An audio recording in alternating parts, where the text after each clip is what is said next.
Oh, Vince, I think you're muted still.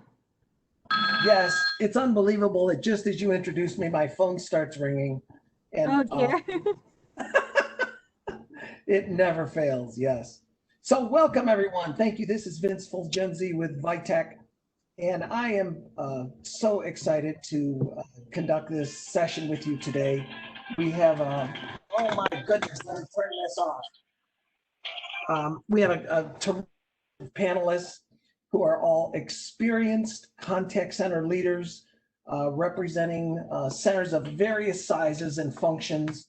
And we're going to listen to their thoughts and ideas on the current state of the contact center market and what they've experienced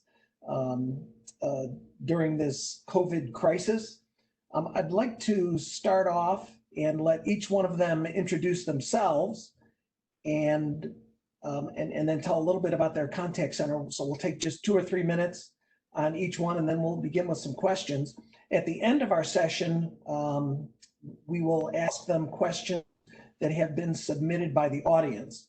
So if you have any questions, please go ahead and write those out right during and submit them, and perhaps Kim, you can ask them at the end of our session. So as they appear on my screen, I don't know if they're the same as yours, but Gary, would you like to go ahead and get started? Yeah, absolutely. Thank you, Vince. And hopefully everybody can hear me okay. My name is Gary Henry with Community America. Been in the contact center operations business close to 30 years.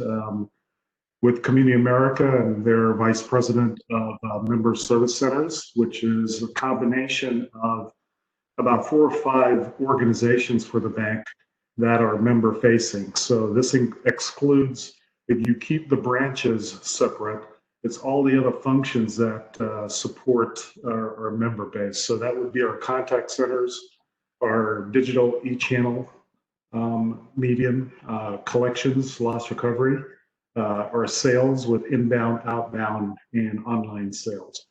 So when I think about the member journey, a lot of those groups, all of these groups participate in creating that journey for members, excluding the branches when people physically go into the branch. When you think of our contact centers, people coming through our digital channels, unfortunately with COVID, you see an increase in folks in collections and loss recovery, and then also in our sales environment, where we have our products and services that we offer. So combined throughout that entire member service centers organization, roughly a couple hundred folks that interact with members and provide those products and services. Turn it back to you, Vince. Thank you, Gary.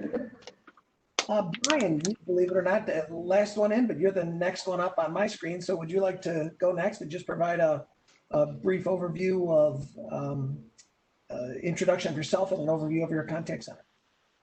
Yes, sir. Just to make sure everybody can hear me loud and clear, I just wanted to make sure of that. Oh, yes. Yep. Perfectly. Great. Just wanted to say hello. It's a pleasure to be here today. And Vince, thank you for putting on the showcase as you've done every year so far that I've been in touch with you here.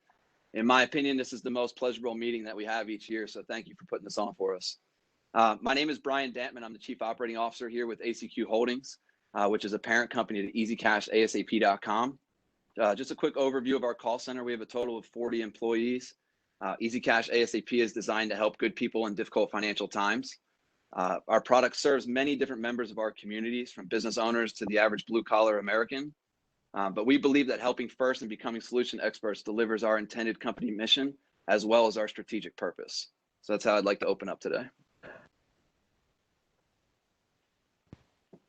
Excellent, thank you. And Julie, would you like to go next, please?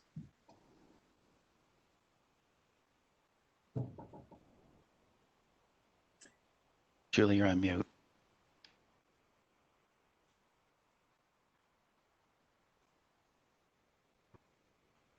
There we go. Hopefully we didn't lose that connection.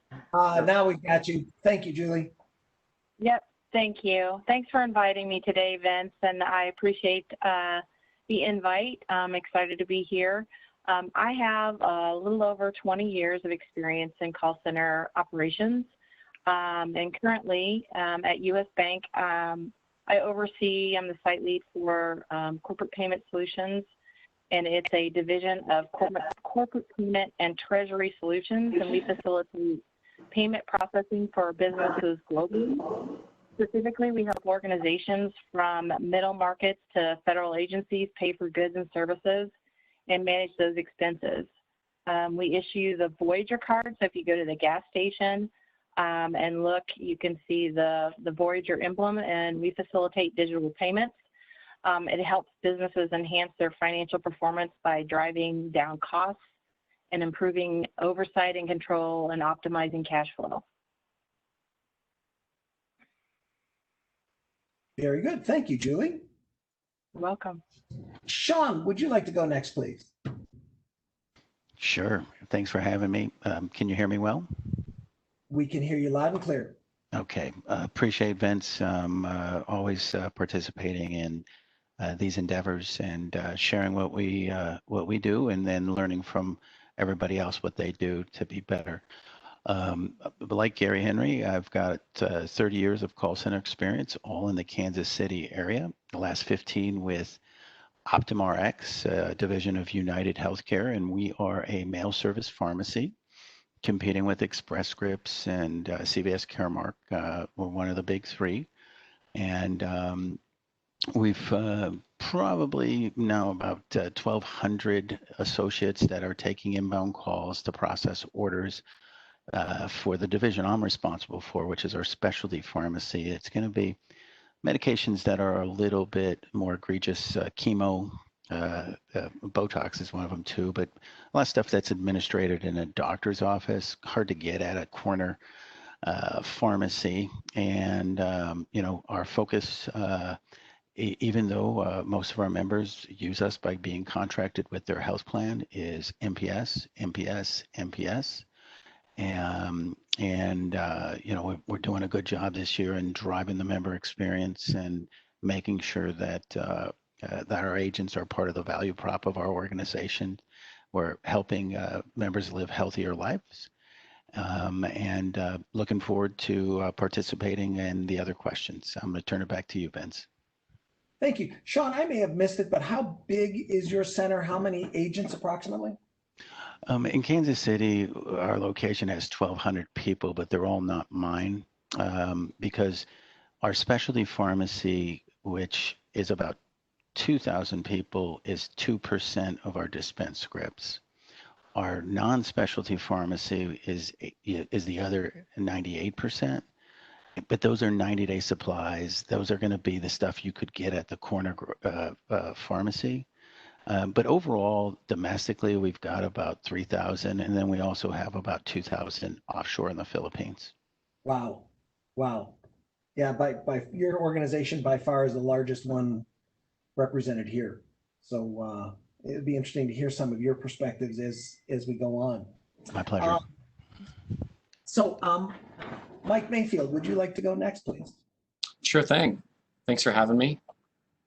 And I've been with Garmin for 21 years, been a part of our product support organization that entire time. And that's all my experience in a call center environment. It's all been at Garmin. And our team is, I'm responsible for our outdoor support team, which is focused on supporting outdoor products, which is a pretty broad range. We have everything from golf watches to bow sights for bow hunters. So it's a pretty broad range of outdoor products that our team is supporting. And our goal in supporting our products and supporting our customers is to help customers get back to their passion, as what we say generally in product support. But for outdoor, we modify that and just say our goal is to help them get back outdoors. We know that our customers, they don't really want to be talking to us. They want to be out there playing. They want to be in the woods or out in the field or on the golf course, and we want to make sure that we get them back there as quick as possible. We take that a step farther and strive to make it so they don't ever have to get support. So we're working directly with our development teams in engineering to improve products and make sure that they work flawlessly and customers don't ever have any disruptions and can just play and not worry about contacting support. So we're an integral part of the support team, which is part of why all of our support team members are a part of the Garmin organization, and we work closely with the whole org, and it's why we've kept everything in-house over the years. One of the key things that is true about myself and true about the team that we recruit is that we're all passionate about the same things our customers are passionate about. We like to get out and run with our devices, golf with the things, and by gaining that experience in the field like our customers, we view ourselves as much more expert in helping them. It changes everything about the way we support customers because we're experiencing the same things as them. Yes. Yeah, I really agree with that philosophy. Drinking your own Kool-Aid, so to speak, I think is so important to the success of many organizations. Probably ill-advised for Sean, but for the rest of us. Actually, the great thing about Sean's organization is when you go for a tour, you get free samples. And so that's always fun. Thank you all. Unfortunately, Brent Baker, who is with City Utilities of Springfield, Missouri, could not make it at the last minute today. He had an urgent issue come up. So he will be missed, but we wish him well, and I'm certain he's got his arms around it now. So let's go ahead and start with some of the questions. And I want to begin with, how have things changed since mid-March? Describe your environment. And I don't think we'll be able to have every panelist answer every question, so I'll just try and spread it out a little bit. Julie, would you please address that one first? Sure. So you want how things changed since mid-March? Yes. And with COVID. So we are 100% work from home since mid-March. We did that rather quickly. That was kind of my biggest learning, is how quickly we could move into a transition like this, because we did not have work from home set up for the center. And we have seen an improvement in all of our measurements and KPIs since we moved to the work from home. I know that agents have certainly appreciated it. A lot of them have had daycare things. Some schools were out early. We've had several hiring classes, and we had to do all of that virtually. And it was seamless, surprisingly, and even interviewing, we've all switched to doing that virtually, so no face-to-face interviews. So it's been a big change, but surprisingly, we've been able to move into it rather easy, and not seen missed a beat in regards to performance. So all metrics have improved. So it's been good. Isn't that terrific? Vitech virtualized our organization 11 years ago. And, for all this time, I've been singing the praises of it, saying our measurements all improved. And, the way that we worked, and I could tell because I would send an email out to someone at 8 o'clock at night and have a response by 8:30. It's like, these people never quit. So I'm glad to see that you've also had that same experience. Sean, how about for your organization? How have things changed since COVID-19? Let's hope you can hear me. I've got some mowing going on outside my house here, but Perfectly. we've experienced the same as Julie. Our productivity has gone up, attrition has gone way down. I think the economy is driving a lot of that as well. And we deployed, like 1,500 people in a week and a half. Wow. Now, our IT team, they were able to, we had a backdoor way of doing it so that we could literally just take our desktops, anybody who had a desktop, and our desktops are are literally only 6 inches by 8 inches. They're not like a big thing. They're just a box. And people could take those home with their monitors and plug and play.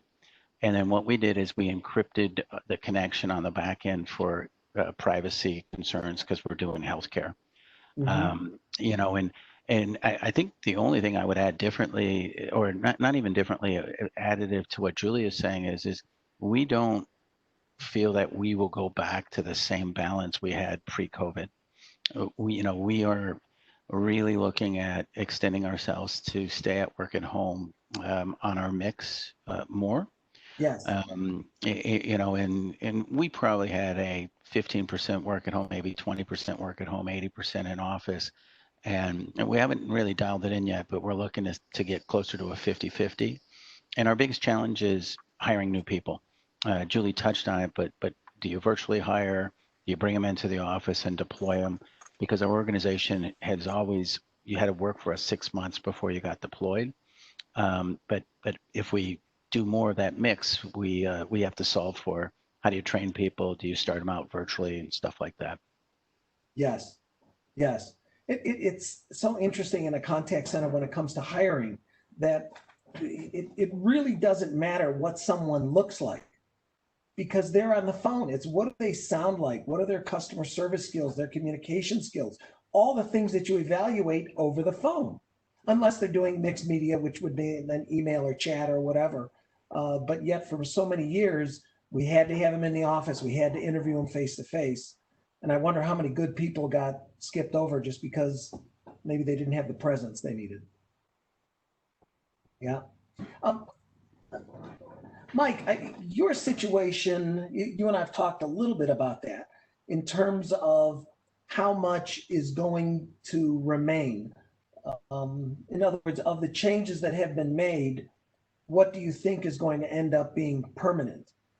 How are things in your center? What do you think will continue going forward? So our vision actually is to get everybody back in the office together.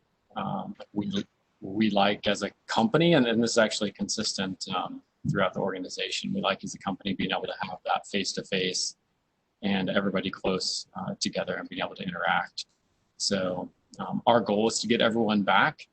In fact, we already have some people back in the office, and we're taking baby steps back in.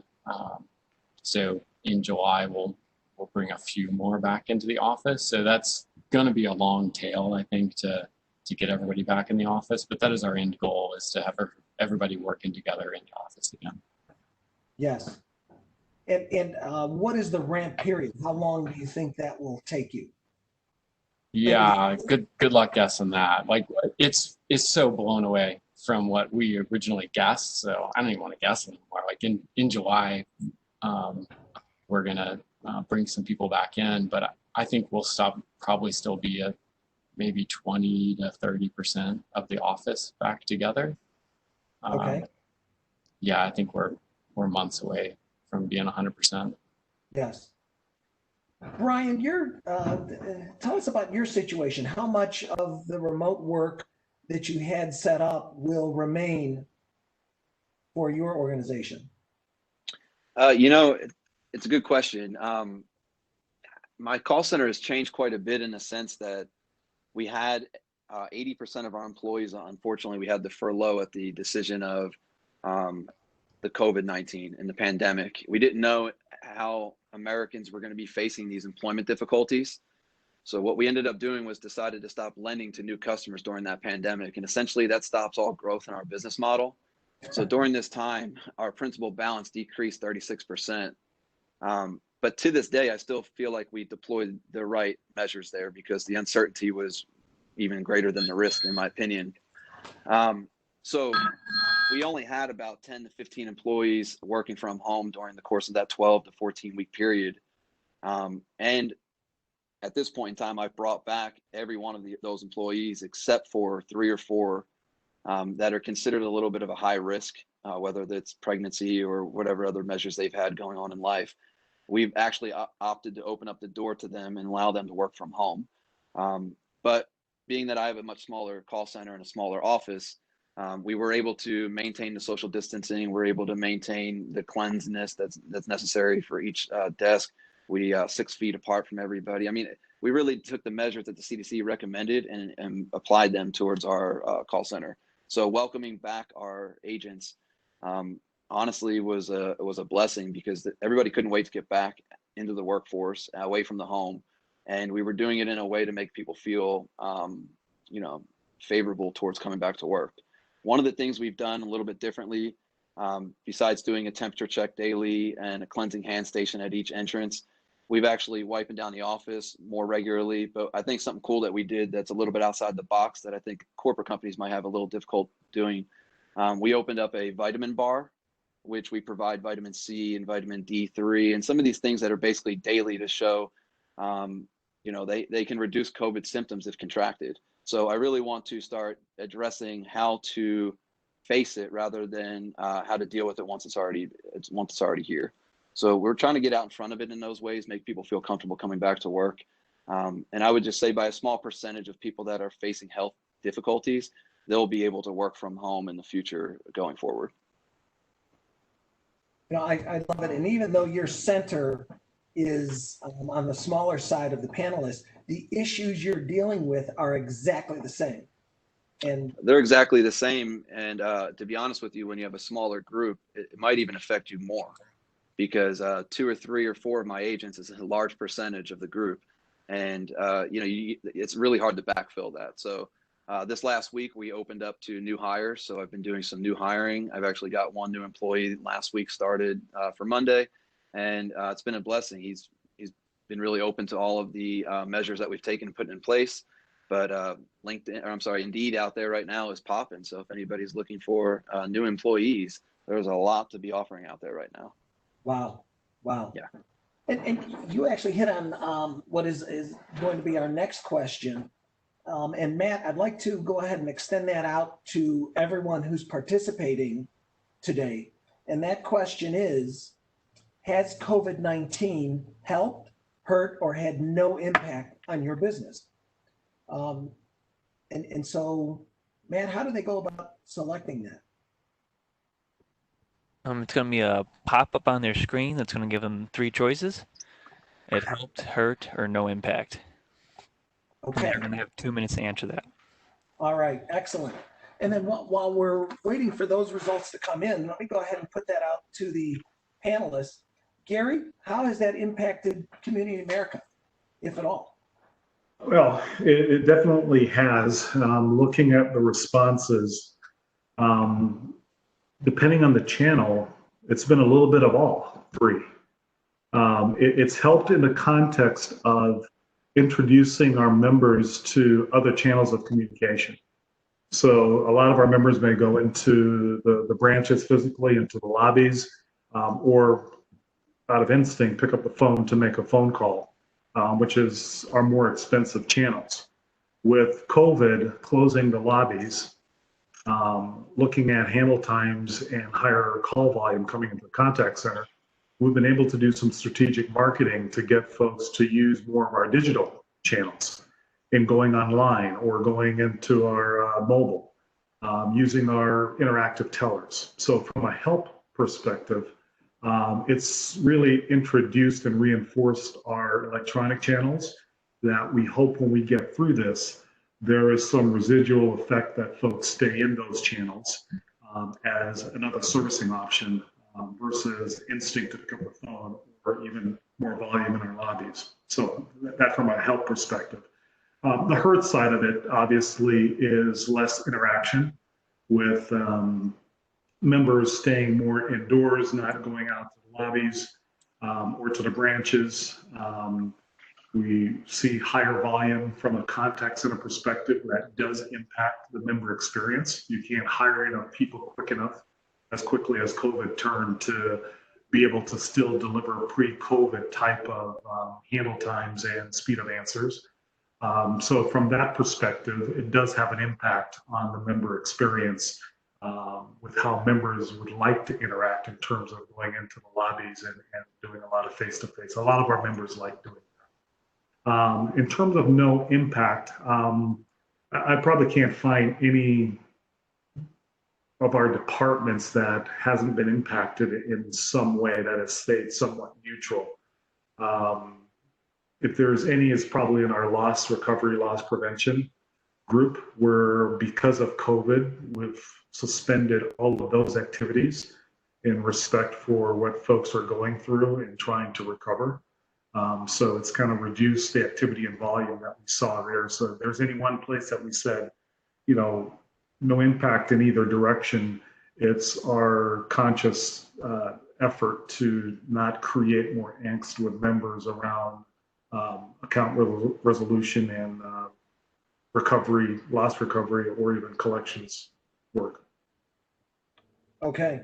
And would you say overall, I don't even know if you can say this, but do you think deposits are up or down? And do you think loans are up or down?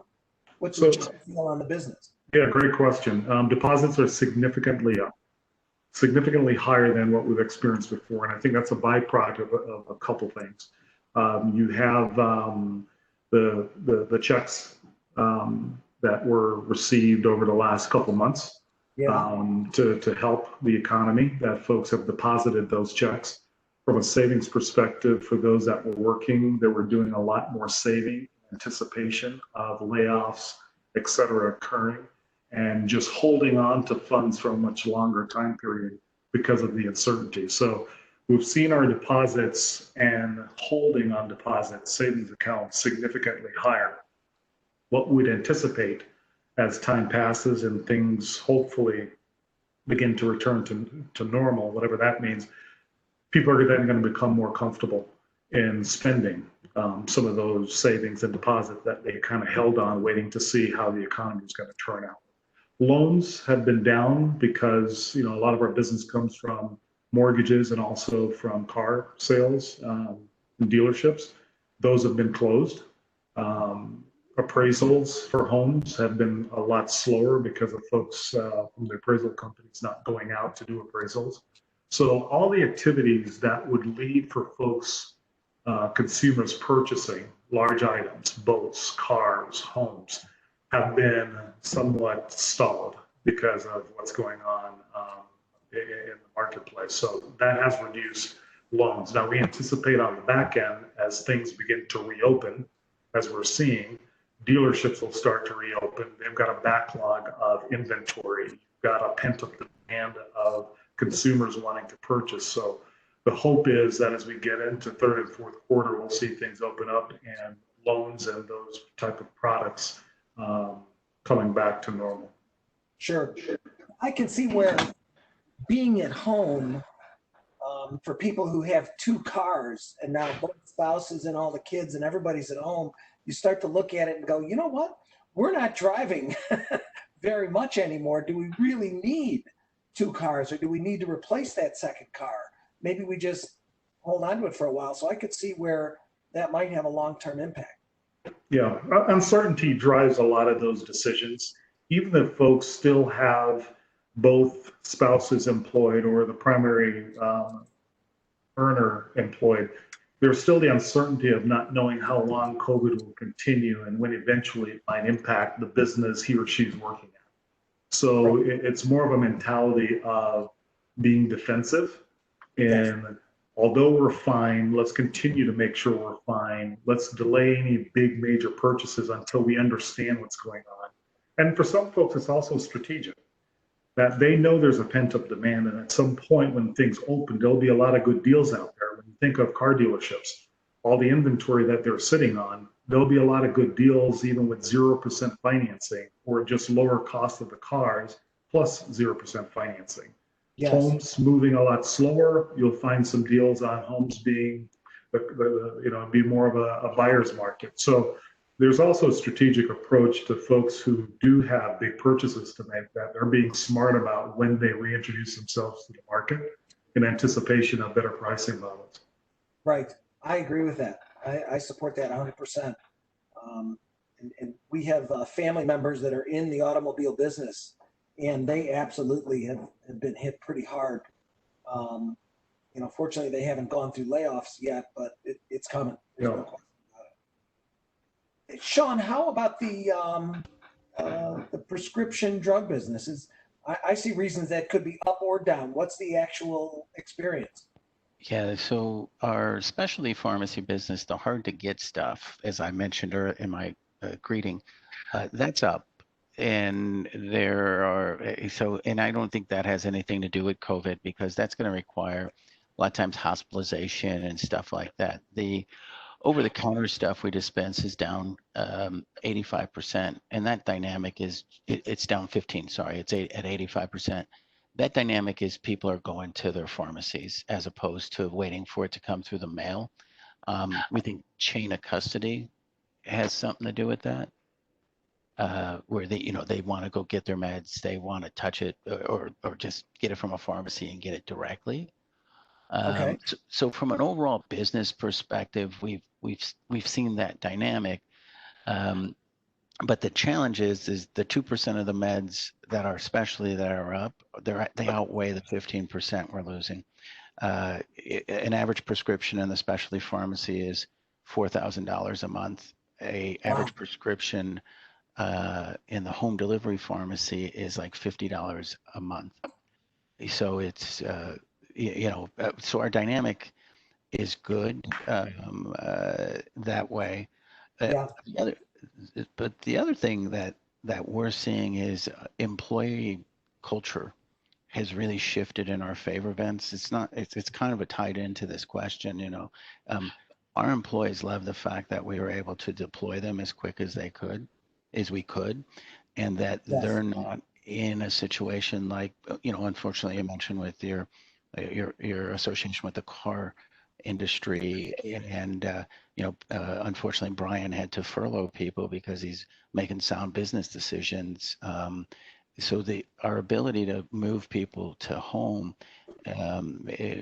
they're really happy that our company had that capability to do that.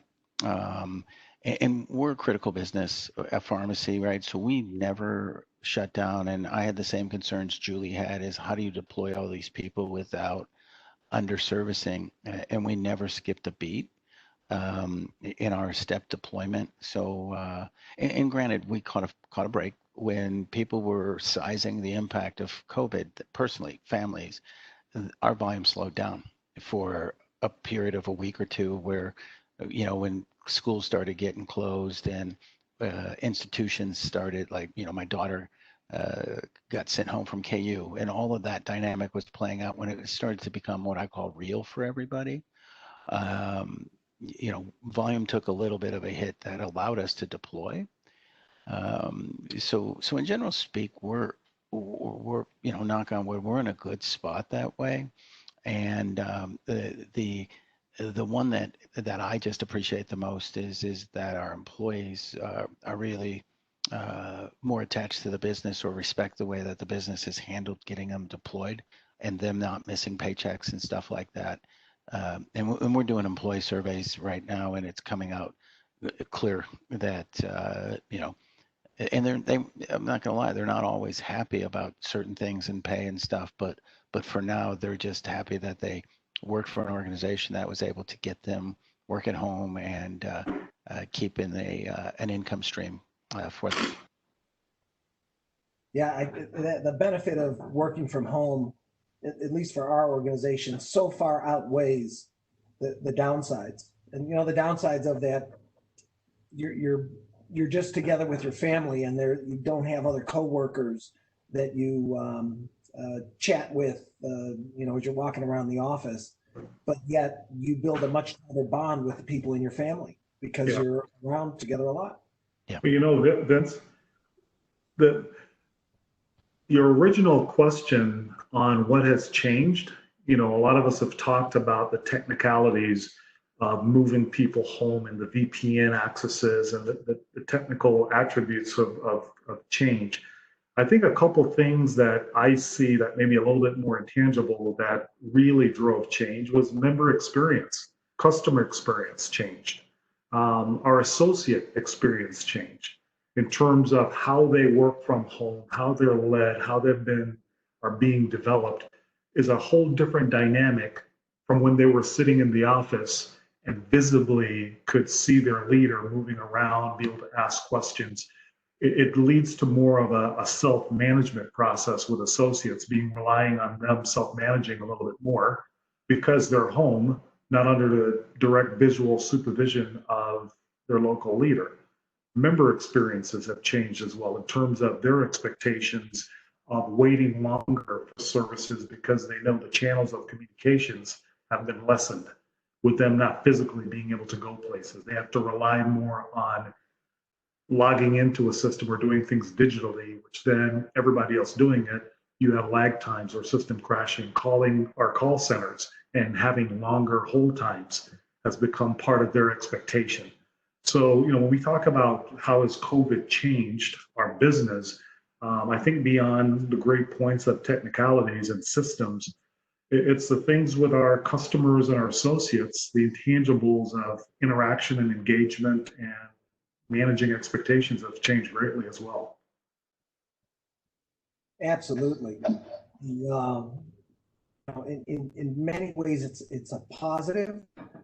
However, the experience is unique. And when working from home, one of the big experience changes is you've got to figure out your own issues. If you're having technical problems, there's no IT team to call and say, hey, figure out why, what's going on. You at least got to be able to figure out, is it something on my desktop, my laptop? Is it the internet connection? Is it the router?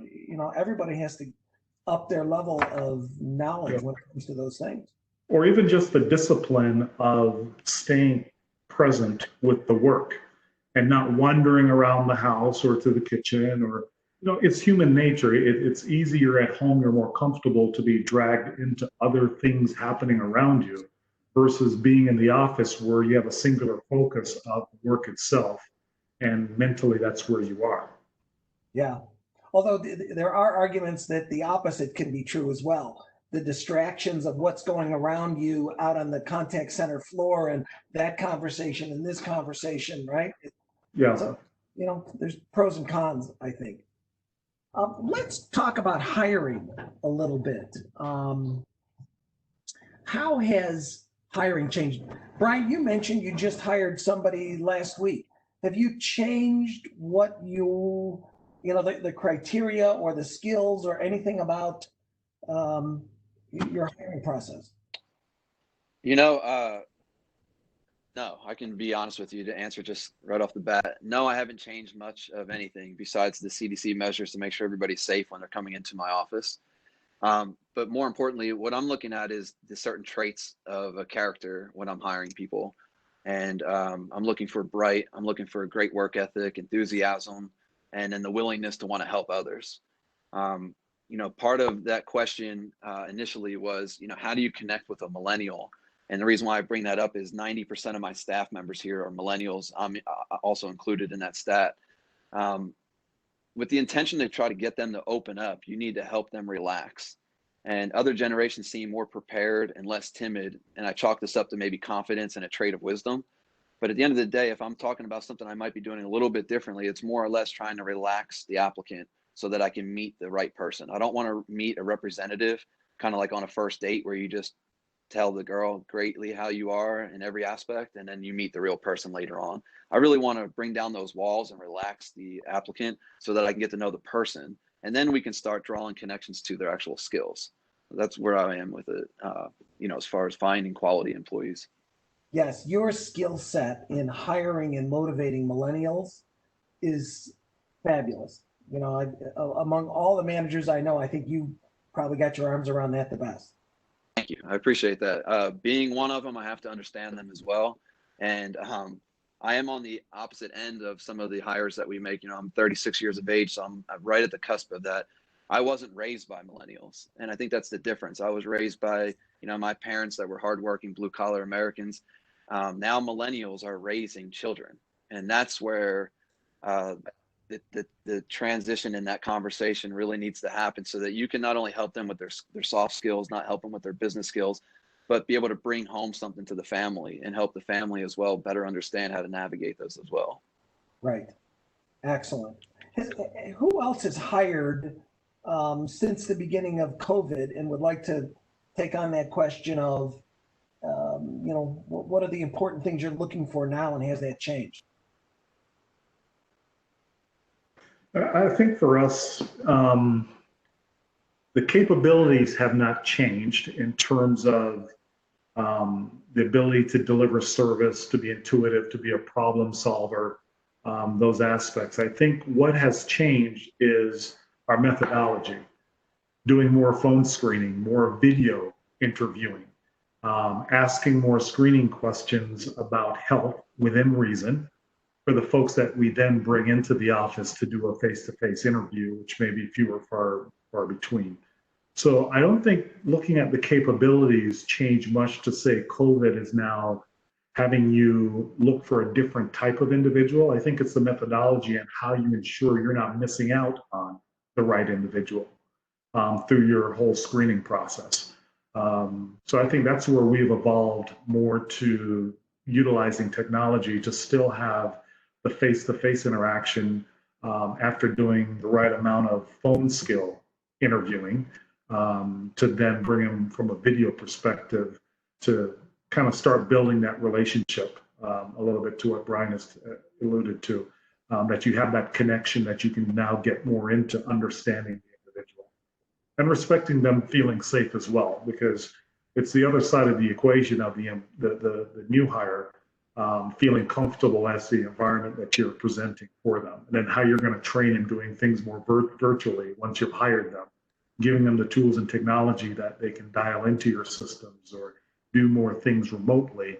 That's having us look at new hires in a little different way in how we train, because bringing them on board requires now virtual type of training versus them being in the office in a training room.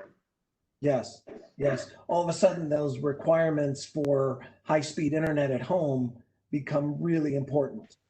Yeah, you find yourself now that you're very susceptible not to just your own technology and ensuring that you have the right firewalls, the right bandwidth. You're now at the mercy of the neighborhoods and the strength of their local internet provider. With COVID, everybody's at home. All the kids are at home. Right. Which we experienced through the early parts of this. So all the kids are at home streaming movies, video games that really bring down the bandwidth. How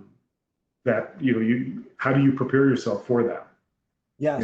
The T-Mobile outage that occurred across the country over the last 2 days is a big impact for a number of us with the contact centers that are using VPN and internet access to connect. Right, right. I had some conversations with people in real estate, and one of the things they've noticed is that areas that don't have good internet connection are not as desirable for people coming in. They recognize that they've got to have that. In fact, some people who were in those areas or are in those areas have put their homes up for sale, if you can believe it, because it doesn't have good internet. It's they just can't live there. Yeah. The other thing was a change in floor plans, whereas the big open floor plan has been so popular for the last 2 or 3 decades, and now all of a sudden, when you've got 2 people working at home and 2 or 3 kids, and everybody's needs their own space, that open floor plan is not quite as desirable as it used to be. Maybe there are some other options. Which is why I'm in my basement. There we go. It just occurred to me, we never circled back and addressed the responses. Matt, if I'm reading that correctly, it looks like it's slightly ahead in helped, but just slightly. It's almost an even split between helped and hurt. Yeah, it's pretty close. So of those who received the poll, 38 did not answer, but of those who did, 29% said it helped, 26% said it hurt, and then 6% said there was no impact. Yeah. Yeah, and that amazing. All right. So let's see, we've got about 13 minutes left. Are there any questions from the audience? We do. We have 3 questions, 4, right, Matt? But I will start. This question is from Paul. If the return to work measures are so severe, what drives such an early return? Why risk infection if operations can be successfully continued remotely? I'm curious over what specific factors are driving a return to the office. Wow. I think he asked that right after I talked about our desire to go 100% back, and that we have people there already.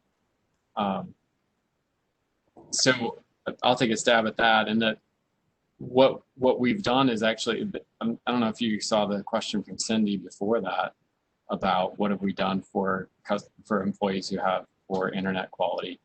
And that was actually one of the main drivers for people who came back into the office first, is that they didn't have internet. And in fact, within my team in Olathe, Kansas, I have people in 3 locations: Olathe, Tucson, and Salem, Oregon. In the Olathe office, I only have 1 person who came back into the office, and it's because he's that rural guy. He just moved 2 weeks before we sent everybody home from COVID.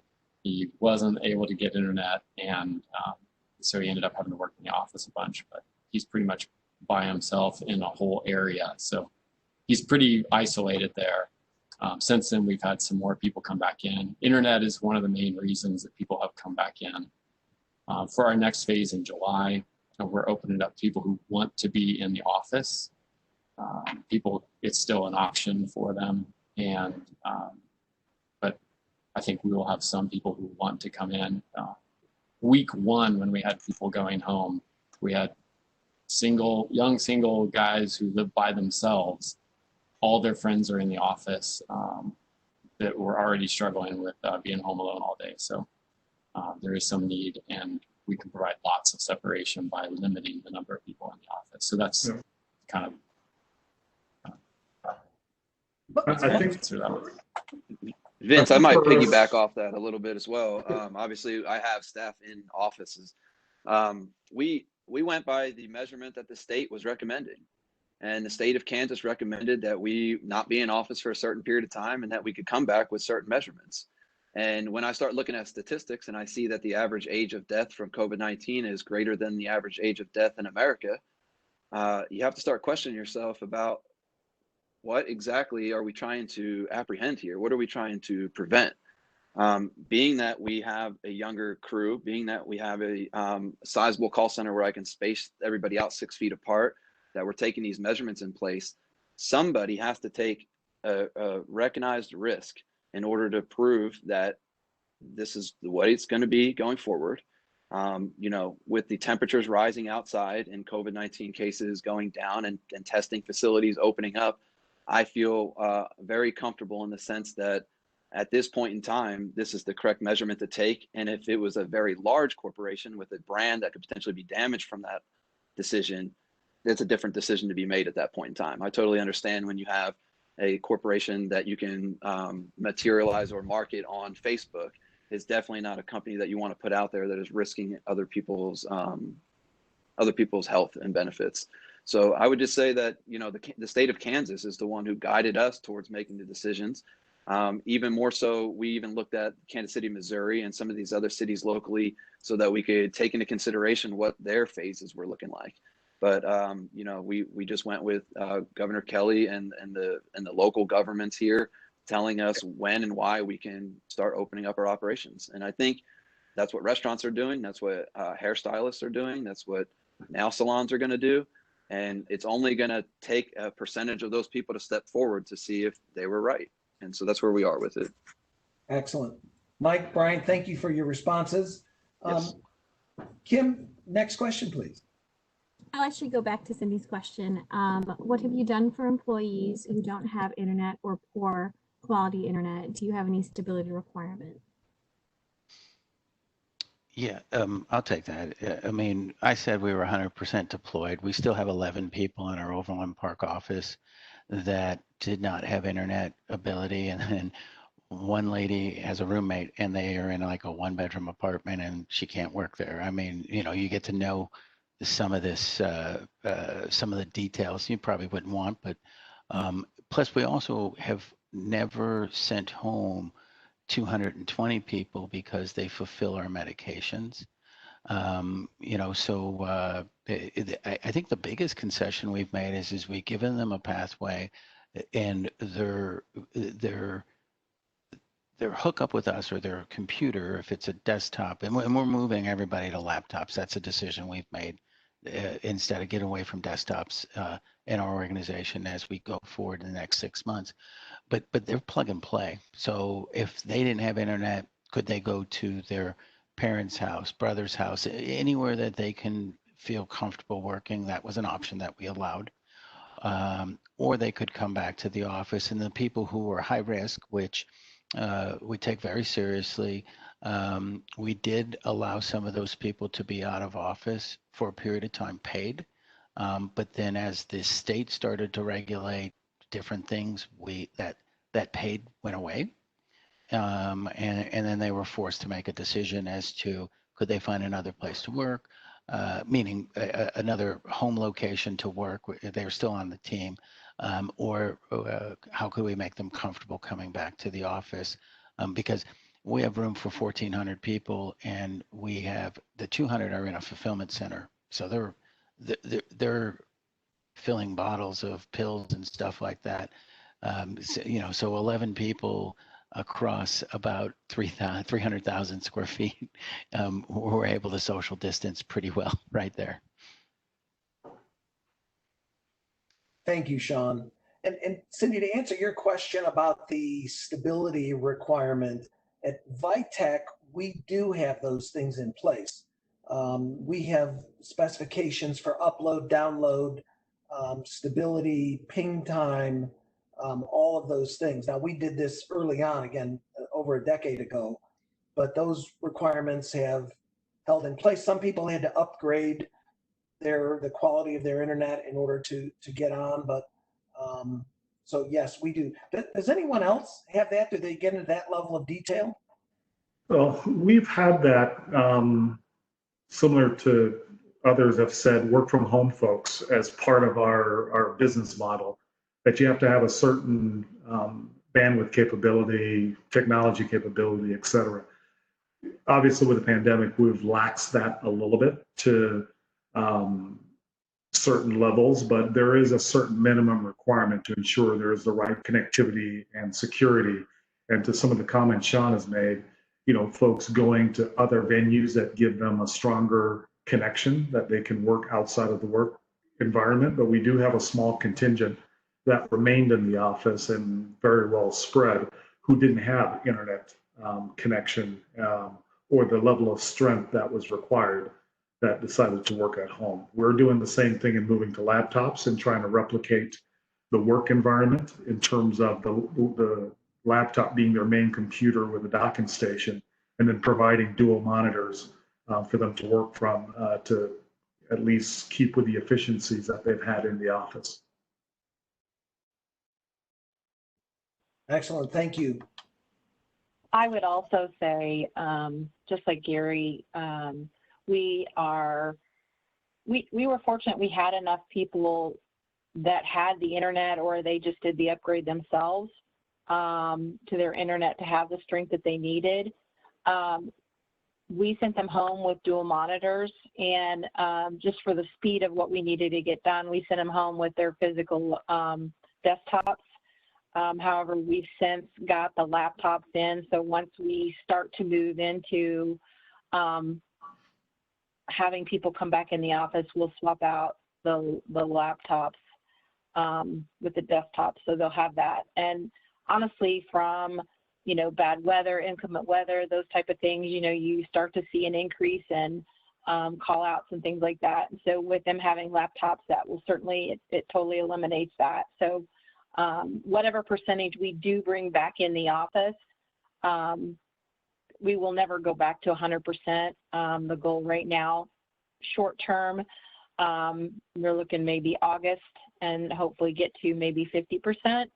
Long term, I'm not sure what that number is going to be yet, as to what's going to be at home and how many are going to be in office. But I think the laptops is a great for centers to be able to keep the attendance at the level that you need to make sure that your clients are being taken care of at the level that you need them to. So that's been a change that has been a good one. It'll be good for the agents as well as for the business. Thank you, Julie. Excellent comments. Kim, next question, please.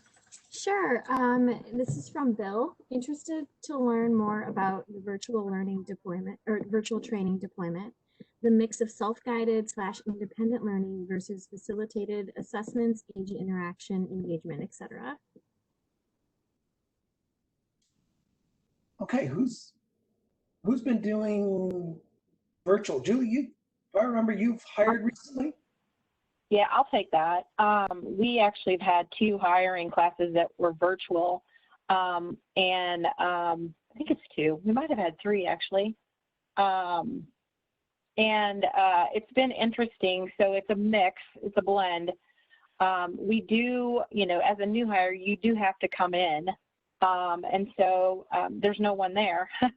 The trainer's not there, but they need to have access to the laptops to be able to get in and do the WebEx learning. We use WebEx every day, and a lot of e-learnings. Usually there's 2 trainers. One is on the back side while you have someone facilitating through the WebEx. The other one's helping with technical issues, trying to get people situated and answering questions. And then once they get through the training, the big challenge is the on-the-job training, because we don't have anybody in office. But before we can deploy them home, we have to have a way to be able to put them in a room, a virtual room, where they can listen to calls, and then after the call, go through and talk about the experience, and then start having them take calls with someone. And in this case, we're using our leadership team to do that, to help guide them through a call. So it's all done virtually, while they still physically are in the office until we send them home. But the on-the-job training is in office, but it's done virtually. Wow, that's crazy. You're coming in, but nobody else is there. Right. It's very different, right? Yes. Amazing.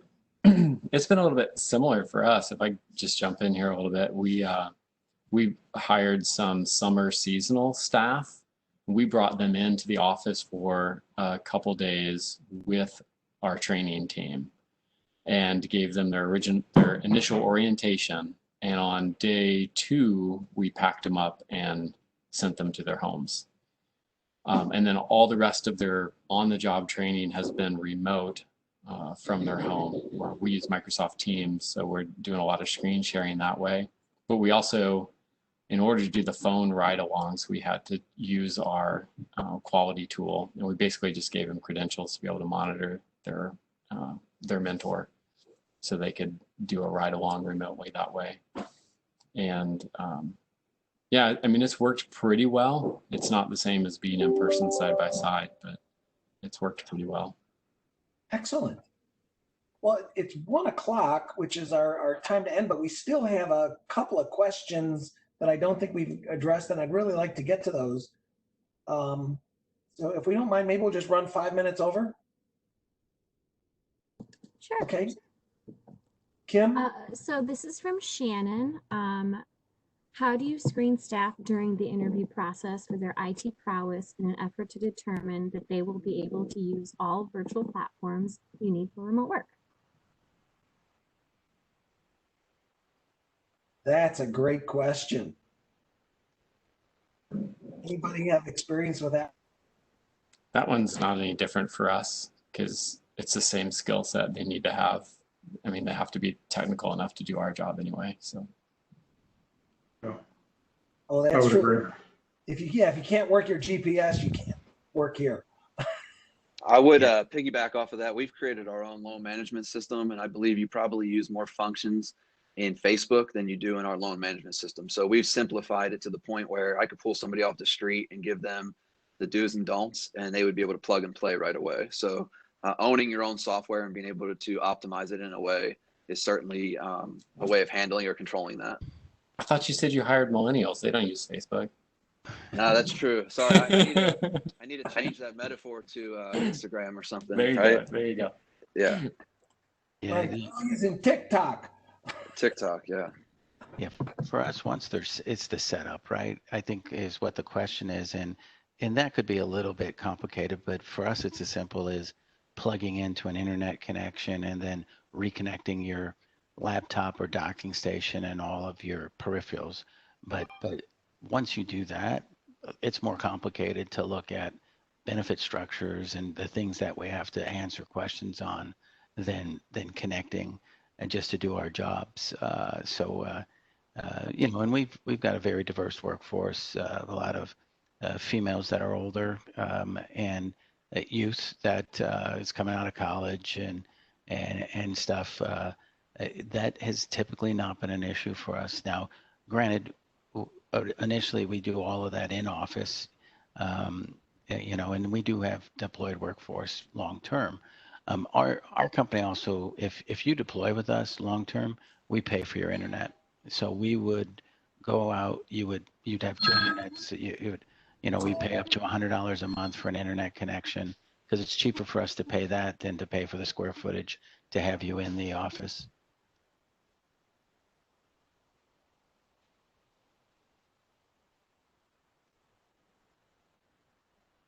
Vince, are you there? I'm back. Sorry, I had to push that phone call off. No problem.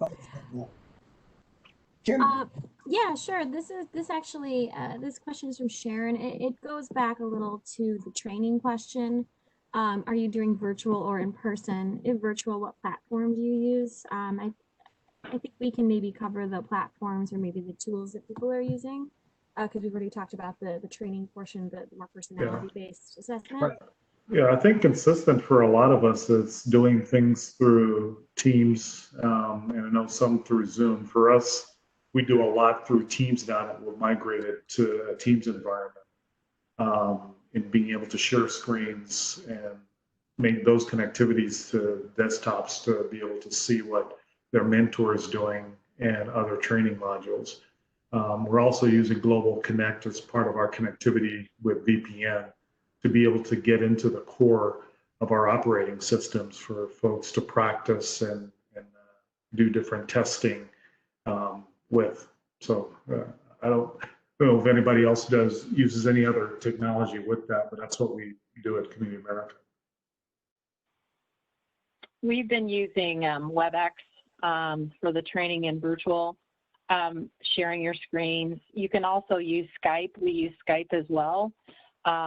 We're transitioning away from Skype, but that's also something else you can use to share your screen and coach too. Yeah, real quick, we use Teams. We just started that about a month ago, and we're doing a migration to Office 365 or whatever it's called. And just our hobby, because we use an Avaya WebEx and all this other stuff, is Teams is so much more efficient on bandwidth than other venues that we've used. We never use Zoom, but people who have had some marginal issues when they get on Teams, the video quality is twice as good and the voice quality is twice as good. And so we're consistently migrating over. Now, that could be because most people in our entity aren't all over onto that platform yet. I don't know how that works. I'm not a technical guy, but Teams has been a big win for us, as Gary was saying. I'll echo that too. We've been using Teams and we accelerated our transition to Teams because of COVID. And it's been great. And we're using it beyond just screen sharing. We're using the underlying organization to share our training materials with the team. We do a ton of product training for our teams even after they're hired. So we're constantly rolling that out, and we're using Teams to help deliver that to the right team. And to echo what Sean said, the video and audio quality seems like a big jump up from Skype. It seems much more efficient in Teams. And then by mandate, we don't ever use Zoom on our machines. Wow, I assume that's because of security issues? That's exactly right. Wow. Yeah, as a partner who's we're interacting with several clients. I have 5 different clients for conferencing on my various computers. So Teams, WebEx, GoToMeeting, Zoom, and Skype. And you just never know whatever a client wants to use, we have to use. So it's crazy. Kim, are there any other questions? Yeah, we've got two more. Okay. This is from Bill. With a mix of staff working from home and in the office, are there best practices you've implemented related to eligibility/selection criteria to work from home? So great question. I think for many of us, work from home had performance-related criteria, and people needing a certain level of performance to be at home.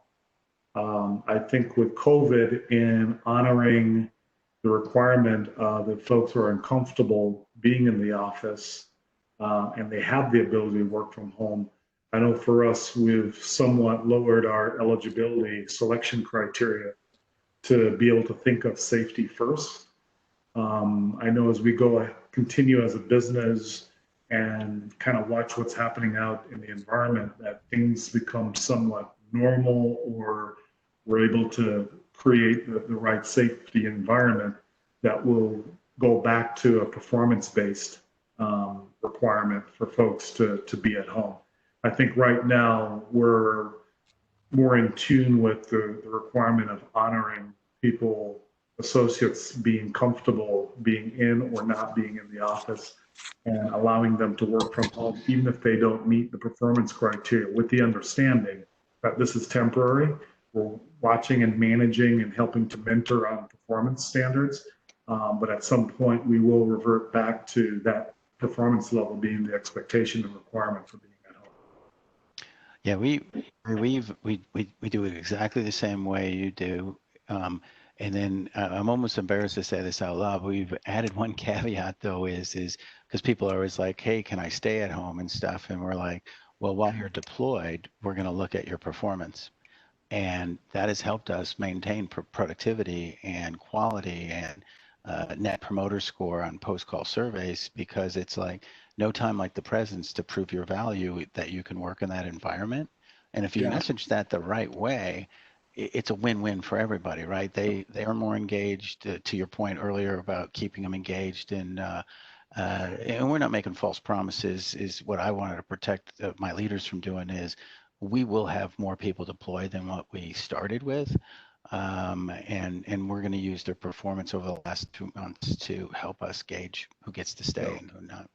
I think there's an element also where I've told my leaders, have an honest conversation with the individuals that really, these folks can't work from home. There are some folks who are better suited being in the office, and we know who those individuals are. Have that open and honest conversation to say, from a performance perspective, where are you best suited? Where's your sweet spot in terms of a good work-life balance on delivering for the business? So, there's that aspect of, where you want to kind of protect people from themselves, where it sounds great to be at home because they see all the benefits, but for some folks, performance-wise, they can't self-manage effectively, and it could lead to bigger issues for them. Thank you. I see that we still have questions coming in, and I hesitate to carry this on much longer because we've already consumed so much time and we're over. May I suggest that anyone who has a question, I think any one of the panelists can be found on LinkedIn, and feel free to reach out to them and ask them a question directly through that. Or if you want to send it back to me or to Kim or Matt at Mindsight, we'll be able to get questions to the right people and get you some responses. In Vince, addition, yes. Do you mind if I take 30 seconds to sign off here? I know it's important everybody gets out of here, but I also have something I came prepared to state today that I want to make sure everybody is aware. We were talking about the vitamin bar, and I want most people to understand that most Americans are 80% deficient in both vitamins C and D. In fatalities related to COVID, 90% of those people have actually been severely low in those 2 vitamins. So if I'm just telling something to a random group of people that I care about, I definitely want the world to know that first and foremost. The second thing I'll say is if you do take the time to go to my personal LinkedIn page, I wrote something that was published by LinkedIn called Quality plus Quantity equals Success and Recognition. I think to the panelists, it'll probably be something that you roll your eyes to because it's common sense, but it's definitely something that helps every agent that I've come across, whether it's in my office or consulting for others. And it's really just a 2-3 paragraphs that kind of let it sink in. Quality plus quantity equals success and recognition. I think it'll help everybody listening and managers helping get that message across. That's great. Thank you, Brian. That Yes. was excellent. And actually, one of the questions we didn't get to had to do with your vitamin bar, and you can address that more one-on-one, but Sure. I also appreciate the reference to go back and review the quantity and quality. I love it. I love it. Yep. Well, to all the panelists, thank you so much for taking the time to chat with us and share your experiences. To all of the attendees, thank you for taking the time to listen. And we wish you all well, and be safe and take care. Vince, Thank thanks you, for Vince. having us. Thank you. Thank you.